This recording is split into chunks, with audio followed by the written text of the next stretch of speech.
Hi Fox. So നമുക്ക് നമ്മുടെ 19th of December 2025-ന്റെ ട്രേഡ് റിവ്യൂ നോക്കാം. സോ ട്രേഡിന് മുമ്പായിട്ട് നമുക്ക് വീക്ക് ക്ലോസ് ആയി. സോ വീക്കിന്റെ ഒരു റിവ്യൂവും കൂടെ നോക്കിയേക്കാം. സോ മൺഡേ ബെയറിഷ് ആയിരുന്നു, ട്യൂസ്ഡേ ബെയറിഷ് ആയിരുന്നു, Wednesday low of the week form ചെയ്തു, തേഴ്സ്ഡേ റിവേഴ്സൽ നടന്നു, ഫ്രൈഡേ കണ്ടിന്യൂവേഷൻ. ആൻഡ് ഫ്രൈഡേയിലെ കണ്ടിന്യൂവേഷൻ നമുക്ക് തേഴ്സ്ഡേ ഹൈയും എടുത്തിട്ടുണ്ട്, വെനസ്ഡേ ഹൈയും എടുത്തിട്ടുണ്ട്. ഇനി ബാക്കിയുള്ളത് മൺഡേ ഹൈയും ഫ്രൈഡേയിലത്തെ വോളിയം ഇംബാലൻസുമാണ്, അല്ലെ ഫ്രൈഡേയിലത്തെ ഓപ്പണിംഗ് ഗ്യാപ്പ് ആണ്. സോ നമുക്ക് സ്റ്റിൽ പിന്നുള്ള ഒരു ഒബ്ജക്റ്റീവ് എന്ന് പറഞ്ഞാൽ നമുക്ക് വെനസ്ഡേയിലെ ഏഷ്യൻ ലോയും പിന്നെ ഒരു പഴയ ഒരു ക്യാൻഡലിന്റെ സെൽ സൈഡ് ഇംബാലൻസും 25th of November 2025-ലെ സെൽ സൈഡ് ഇംബാലൻസും നമ്മുടെ വെനസ്ഡേയിലെ മിഡ് നൈറ്റ് ഓപ്പണിംഗ് പ്രൈസുമാണ് നമുക്ക് ലോവർ ടേംസ് ഒബ്ജക്റ്റീവ് ആയിട്ടുള്ളത്. ബാക്കി പ്രൈസസ് എല്ലാം ബാലൻസ്ഡ് ആണ്. നമുക്കപ്പം ഈ രണ്ട് ഒബ്ജക്റ്റീവ് മുകളിലും ഈ മൂന്ന് ഒബ്ജക്റ്റീവ്സ് താഴെയുമാണ് ഉള്ളത് ഫോർ നെക്സ്റ്റ് വീക്ക്. സോ നമുക്ക് ഇന്നത്തെ ട്രേഡിലേക്ക് കയറാം. നമ്മുടെ ഏഷ്യൻ സെഷൻ നോക്കുവാണെങ്കിൽ നമുക്ക് കുറച്ചുകൂടി സൂം ഇൻ ചെയ്ത് 15 minutes ചാർട്ടിലേക്ക് പോകാം. ഏഷ്യൻ സെഷന്റെ 50%ലേക്കാണ് ഇന്നത്തെ ലണ്ടൻ ട്രേഡ് ചെയ്തത്. 50%ലേക്ക് കറക്റ്റ് നമുക്ക് റിവേഴ്സൽ കിട്ടി. സോ ആ റിവേഴ്സലിൽ നിന്ന് പ്രൈസ് പിന്നെ 8:30 ഓപ്പണിംഗ് കഴിഞ്ഞ് ഒരു ചെറിയ മൂവ്മെന്റ് താഴെ ഉണ്ടായിരുന്നുള്ളൂ. അതേപോലെ 9:30 ഓപ്പണിംഗിൽ ഒരു ചെറിയ വിക്ക് ഫോം ചെയ്തിട്ട് റാലി ചെയ്ത് മുകളിലേക്ക് പോയി. സോ ഈ ഒരു ട്രേഡ് ക്യാപ്ചർ ചെയ്തവർക്ക് വളരെ ഇറ്റ്സ് ഗുഡ്, കാരണം ട്രേഡ് ക്യാപ്ചർ ചെയ്യാൻ പറ്റുന്ന സിറ്റുവേഷൻസ് ആയിരുന്നു. പക്ഷെ ഞാൻ ഇന്ന് സെല്ലാണ് ചെയ്തത്. ഞാനൊരു ടോപ്പ് ചെയ്യുന്ന ഒരു ബുള്ളിഷ് ഡേന്ന് ടോപ്പ് ചെയ്യുന്ന ഒരു റിട്രേസ്മെന്റ് സെല്ലാണ് ചെയ്തത്. നമുക്ക് ഈവൻ ബുള്ളിഷ് ഡേയ്സിലും നമുക്ക് സെല് ചെയ്യാം, ബെയറിഷ് ഡേയ്സിലും ബൈ ചെയ്യാം, കാരണം പ്രൈസ് ഫ്രാക്ടൽ ആണ്. എല്ലാ മാർക്കറ്റ് മേക്കർ ബൈ മോഡലിന്റെയും സെൽ മോഡലിന്റെയും റിട്രേസ്മെന്റ് ഒരു പുതിയ മാർക്കറ്റ് മേക്കർ ബൈ മോഡലും സെൽ മോഡലുമാണ് ലോവർ ടൈം ഫ്രെയിംസിൽ. സോ നമുക്ക് ഇന്നത്തെ ട്രേഡ് അനാലിസിസ് നോക്കുവാണെങ്കിൽ നമ്മുടെ ഹയർ ടൈം ഫ്രെയിം ഒബ്ജക്റ്റീവ് എന്ന് പറയുന്നത് ഇന്ന് തേഴ്സ്ഡേ ഹൈ ഒരു ഒബ്ജക്റ്റീവ് ആയിരുന്നു, പക്ഷെ തേഴ്സ്ഡേ ഹൈ ഒക്കെ ബ്രേക്ക് ചെയ്താണ് പോയത്. അതേപോലെ വെനസ്ഡേ ഹൈ നമുക്കൊരു ഒബ്ജക്റ്റീവ് ആയിരുന്നു. വെനസ്ഡേ ഹൈയുടെ കൂടെ നമുക്കുണ്ടായിരുന്ന ഒരു ഒബ്ജക്റ്റീവ് ആണ് മൺഡേ ക്രിയേറ്റ് ചെയ്തൊരു ഇംബാലൻസ്, ഒരു സിബി. സോ മൺഡേ ക്രിയേറ്റ് ചെയ്ത സിബിയിൽ വന്ന് പ്രൈസ് ബ്രേക്ക് ചെയ്തില്ല. അതേപോലെ തന്നെ പ്രൈസ് നമ്മുടെ 3 candle പാറ്റേണും ഫോം ചെയ്തിരുന്നു. 3 candle പാറ്റേൺ എന്താണെന്ന് അറിഞ്ഞിടത്തോളം നമുക്ക് 3 candle pattern in the future discuss ചെയ്യാൻ ഒരു ഡീറ്റെയിൽഡ് വീഡിയോ വരുന്നുണ്ട്, ടൈം ബേസ്ഡ് ആയിട്ട്.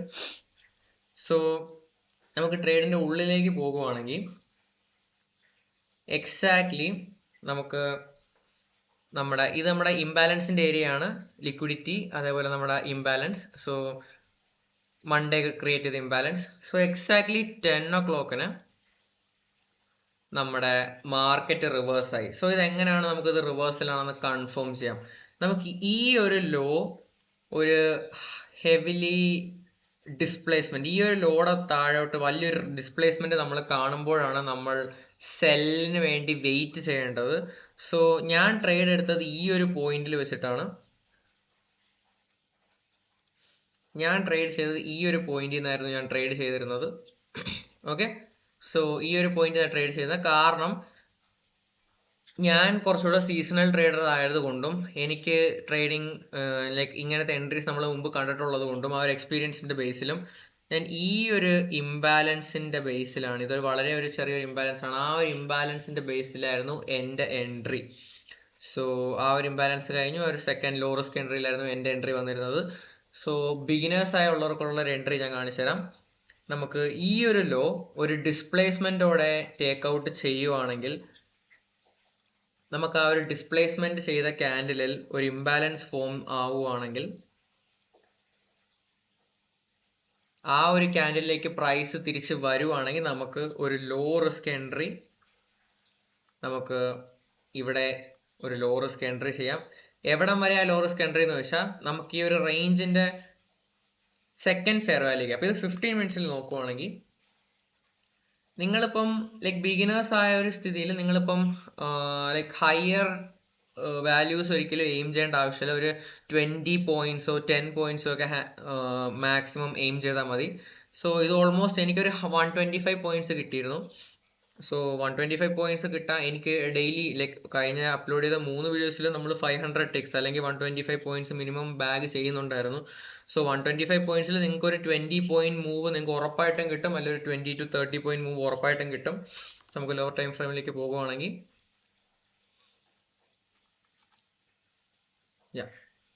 അപ്പം നമ്മുടെ ഈ ഒരു ലോ, ഈ ഒരു സ്വിംഗ് ലോ, ഇവിടെയാണ് സ്വിംഗ് ഹൈ ഫോം ചെയ്ത് 10 o'clockനാണ്. മാക്രോ ടൈമിലാണ് നമുക്ക് മാക്രോസ് ഒക്കെ എന്താണെന്ന് ഭാവിയിൽ പറഞ്ഞുതരാം. XX45 തൊട്ട് XX15 വരെയുള്ള 30-minute വിൻഡോ ആണ്. അപ്പം ഈ ഒരു ലോ ബ്രേക്ക് ചെയ്യുന്നത് ഒരു ഇംബാലൻസ് ഫോം ചെയ്തിട്ട് ഒരു ഡിസ്പ്ലേസ്മെന്റ് വെച്ചാണ്. ആ ഒരു ഇംബാലൻസിലേക്ക് തിരിച്ച് പ്രൈസ് റിട്രേസ് ആവുകയാണെങ്കിൽ നമുക്കൊരു ലോ റിസ്ക് ബൈ കിട്ടും. നിങ്ങൾക്ക് ഏറ്റവും അടുത്തൊരു ഹൈയിലേക്ക്, ഇന്റർമീഡിയറ്റ് ഹൈയിലേക്ക് നിങ്ങൾക്ക് നിങ്ങളുടെ സ്റ്റോപ്പ് ലോസും വയ്ക്കാം. പ്രൈസ് ആ ഒരു ഹൈ എടുക്കേണ്ട ആവശ്യമില്ല. ആ ഒരു ഹൈ എടുക്കുവാണെങ്കിൽ പ്രൈസ് പിന്നെ താഴേക്ക് പോകേണ്ട ആവശ്യവുമില്ല. സോ ആ ഒരു ദിവസം നിങ്ങൾ റോങ് ആയിരിക്കും. സോ നിങ്ങൾക്ക് ഇവിടെ ഹൈയിൽ വെക്കാം. ലൈക്ക് നിങ്ങൾ കുറച്ചുകൂടെ സീസൺ ട്രേഡേഴ്സ് ആണെങ്കിൽ നിങ്ങൾക്ക് ഈ ഒരു പോയിന്റിൽ നിന്നാണ് നിങ്ങൾക്ക് ട്രേഡ് ചെയ്യാം. നിങ്ങൾ അല്ലെങ്കിൽ സേഫ് ആയിട്ടുള്ള കണ്ടിന്യൂവേഷൻ ആയിട്ട് വെയിറ്റ് ചെയ്യുവാണെങ്കിൽ നിങ്ങൾക്ക് ഒരു തിരിച്ച ഇംബാലൻസിലേക്ക്, ആ ഒരു ലോ ബ്രേക്ക് ചെയ്ത് ഇംബാലൻസിലേക്ക് പ്രൈസ് വരുമ്പോൾ എൻ്റർ ചെയ്യാം. ചെറിയൊരു ഡ്രോ ഡൗൺ ഉണ്ടായിരുന്നു. ആ ഡ്രോ ഡൗൺ കഴിഞ്ഞിട്ട് ട്രേഡ് നമുക്ക് എക്സാക്ട്ലി ഇവിടെ മൂവ് ചെയ്തു. സോ ഇവിടെ എങ്ങനെയാണ് നിങ്ങളുടെ ടേക്ക് പ്രോഫിറ്റ് സെറ്റ് ചെയ്യാന്ന് വെച്ചാൽ, നമ്മുടെ ട്രേഡ് നമ്മൾ കയറുന്നതിന് മുമ്പ് തന്നെ ഒരു